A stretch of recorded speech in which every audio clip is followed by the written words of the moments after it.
Okay, so this is the lesson for 7.4. I've been saying since we started 7.2 that graphing is not the most efficient way to solve for a system of equations.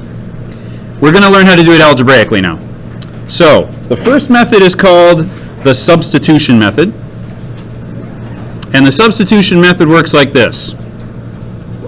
Replace one variable with an equivalent expression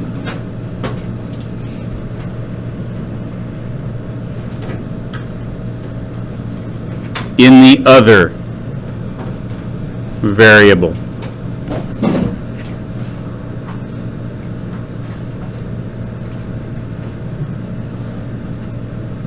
And the reason we call this substitution is because of the word replace. You've seen substitution before. We give you a formula in math, you replace it. Think about the slope formula. It has y2 and y1, x2 and x1. You replace those things with the coordinates and you spit out an answer. That's kind of what we're doing here, only we're still replacing variables with expressions that still have variables. Probably easier for me to demonstrate than to explain. So let's take a look at example 1. Solve this system of linear equations by substitution. Okay, I look at this and I go, well, there's a coefficient of 3 on this x, there's a 4 on this y, but this one only has a 1 on its x, so I'm going to use that. I'm going to rewrite this equation as x equals 2 minus 2y.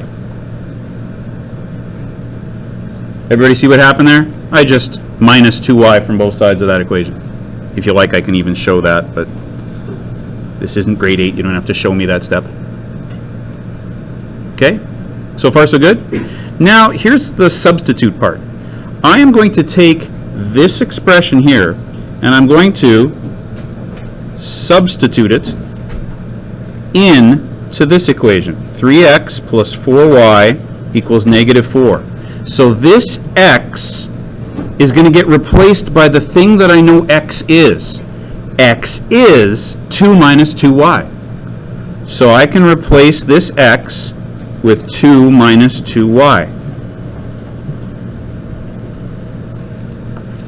And if you were paying attention the other day, oh, thank you.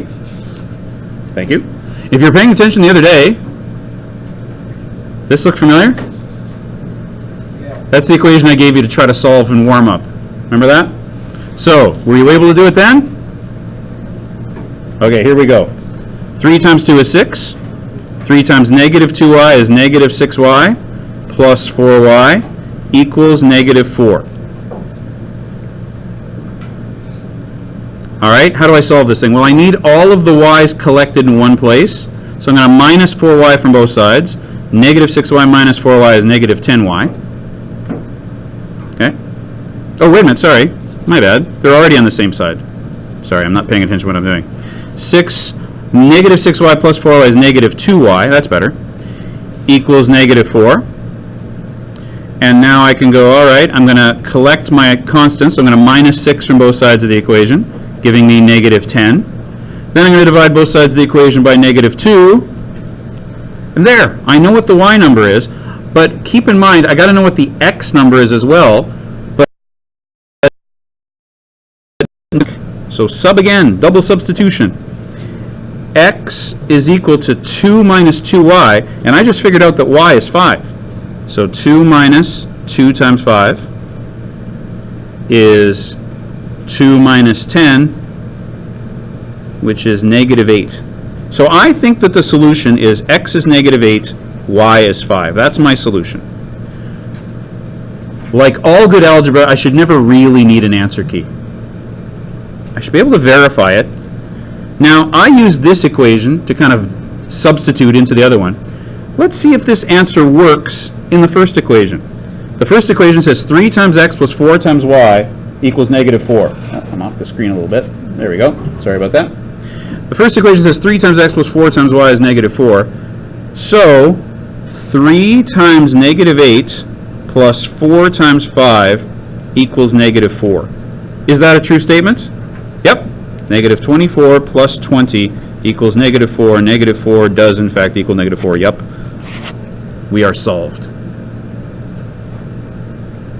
So what do you think? Was that easier than graphing? It is if you know how to do algebra, right? Okay, let's do one more. I'm going to skip example 2. We'll save that one for tomorrow. Go to example 3. Okay, example 3. Again, I see an x all by its lonesome, so it kind of makes sense to turn that into x equals 35 minus 5y. And then I'm going to replace this x with that expression that I know x means. So 4 times 35 minus 5y plus 2y is equal to 32. Okay, the numbers get a little bit big on this one. 4 35s, well 4 times 30 is 120 and 4 times 5 is 20, so that's 140. Somebody double check my mental math, I think that's right. 4 5s is 20. Alright. And then I got negative 20 plus 2 is negative 18y. Now I need to get this y isolated, so I'm going to minus 140 from both sides. So negative 18y is equal to negative 108. That's an 18, sorry. Okay, I got to move up a little bit. Okay. How many 18s and 108? You got the 18 times table memorized? Me neither. I'm going to do it in 2 steps. You know what I know about 18? 18's got a 9 in it. You know what I know about 108? It's got a 9 in it. You know how you know that real quick, right? 1 plus 8 is 9. So this, if I divide this side by negative 9, I get 2y. If I divide this by negative 9, 9 times 12 is 108, I believe, right? I get 12, so then I divide both sides by 2. There we go. Of course, if you had a calculator, you'd do that in 1 step, but I didn't feel like reaching for my calculator. So that's my y number.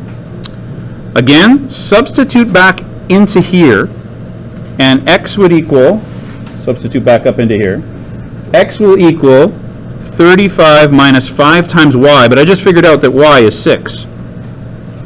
So x is 35 minus 30, so x is 5. So I've got a solution. I think the solution is 5, 6, but again, like all good algebra guys, I'm going to try to check to make sure I've got that right. So in my first equation, I used that one already kind of once, so I'm going to use this one now. 4 times 5 plus 2 times 6 has to equal 32, or else I've done something drastically wrong. So 20 plus 12 is equal to 32. 32 is equal to 32. That's true. That has to be the right answer. All right, we'll do example 2 tomorrow.